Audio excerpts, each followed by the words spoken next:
Falls das Lot nicht sauber fließt und sich mit der Lötstelle verbinden will, kann die Zugabe von Flussmittel Abhilfe schaffen. Es entfernt feine Verunreinigung und Oxidschichten auf der Oberfläche und verbessert so die Haftung.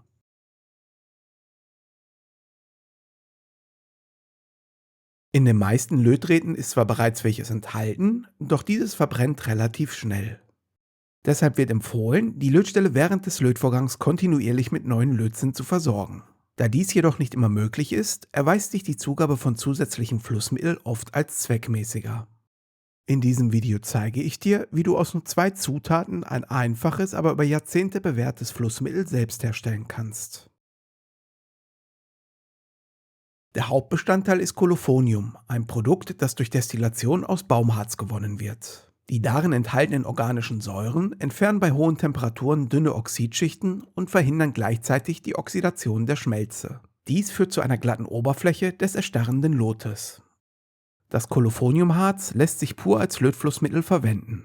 Aufgrund seiner festen Form ist dies jedoch eher unpraktisch. Allerdings ist der Feststoff alkohollöslich. Dabei gilt, je reiner der Alkohol, desto besser für den vorgesehenen Anwendungszweck.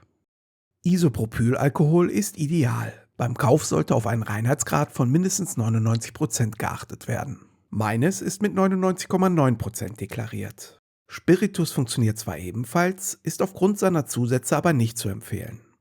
Als universelles Mischverhältnis haben sich 60 Gewichtsteile Kolophonium mit 40 Teile Isopropanol bewährt. Es als die eine ideale Mischung zu bezeichnen, würde mir jedoch nie in den Sinn kommen. Ich verwende sie zwar am häufigsten, habe aber stets sowohl eine niedrigere wie auch höhere Konzentration griffbereit, zwischen denen ich situationsbedingt wähle. Aber dazu mehr in der Videobeschreibung.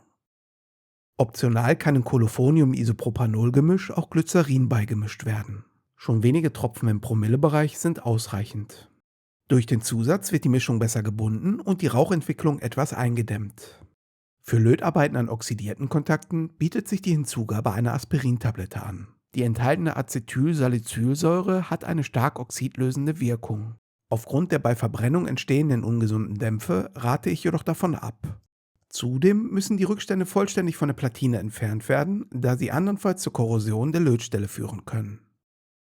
Üblicherweise wird Kolophonium am Stück geliefert. Es lässt sich jedoch leicht brechen und kann splitterweise zum Isopropanol dazugegeben werden.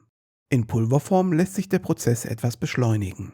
Und mit einem Hammer ist es ganz schnell selbst gemacht.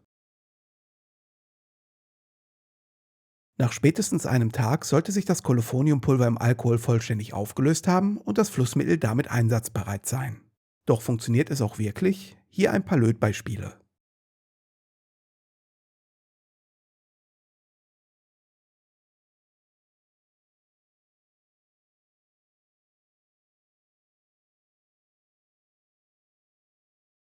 Die Flussmittelrückstände können als dünne Schicht auf der Platine verbleiben. Sobald der Alkohol vollständig verflogen ist, härtet das Kolophonium aus und schützt die Lötstelle vor Sauerstoffeinfluss und späterer elektrolytischer Korrosion.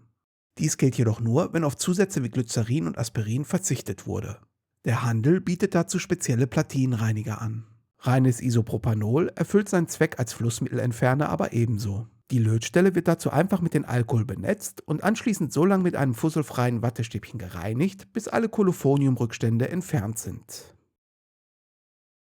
Und damit habe ich dir gezeigt, wie du mit nur 2 einfachen Zutaten ein günstiges, aber effektives Flussmittel selbst herstellen kannst.